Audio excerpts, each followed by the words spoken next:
කොස්මෝ මේක විශේෂ දැනීමක් ඔබ තමුන්නාන්සලාට මේ කොස්මෝ ටීවී එක මට පරම්පරාවෙන් ආපු ටීවී එකක් මේක මගේ නන්දම්මා මම විවාහයනකොට මට පරිත්‍යාග කරපු එකක් ඒ නිසා මම මේ බොහොම අමාරුවෙන් ජීවත් වෙන්නේ මොකද පොල් කල්ලා අරේ මේ කල්ලා තමයි මම ජීවත් වෙන්නේ ඒ නිසා මේ මට දැන් මගේ වයසත් එක්ක මේ කර්මාන්තේ මට කරගෙන යන්න අමාරුයි ලොකු අපහසුතාවයකට පත් වෙලා තියෙන්නේ එම නිසා මම මේ ටීවී එක කාට හරි මිලදී දෙන්න තමයි මම තීරණය කරේ මිලදී ගන්න කෙනෙක් ඉන්නවනම් මගේ දුරකථන නම්බරුත් මම දානවා මේකේ බෙප්පවඩියට දාලා මට හිතෙනවා මේක මේව කරන්න නමුත් දැන් යන සිස්ටම් එක අනුව මේ හුඟක් අය ෆලෝ කරන්නේ කලර් ටීවී වලට නමුත් මේ කලර් සිස්ටම් එකක් නෑ මේක බ්ලැක් ඇන්ඩ් වයිට් ඒක නිසා මේක ඔබට කලර් කරලා බලා ගන්න අපි සිස්ටම් එකකුත් හදලා දෙනවා. මොකද අපි කුකුල් සායම් තියනවා මං ගාව කුකුල් සායම් මේ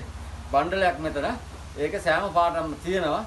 ඒ පාට වලින් ඔබේ ඇස් කණ්ණාඩි දෙකක් අරගෙන ඒ කාච වල මේ සෑම පාටකින්ම ඔබට ගාලා ඒ ටීවී ඒක නරඹන අවස්ථාවේදී ඒ කණ්ණාඩි දෙක පාවිච්චි කරන්න පුළුවන් මේ කුකුල් සායම් ගාලා. එතකොට මේක කලර් මේ සිස්ටම් එකට තමයි ඔබට පේන්නේ. එම නිසා කරුණාකරලා අපිට සහයෝගයක් වශයෙන් මේ ටීවී එක මිලදී ගන්න කෙනෙක් ඉන්නවා නම් මේ වහම ඉල්ලුම් කරන්න. ඔබට බොහොම ස්තුතියි.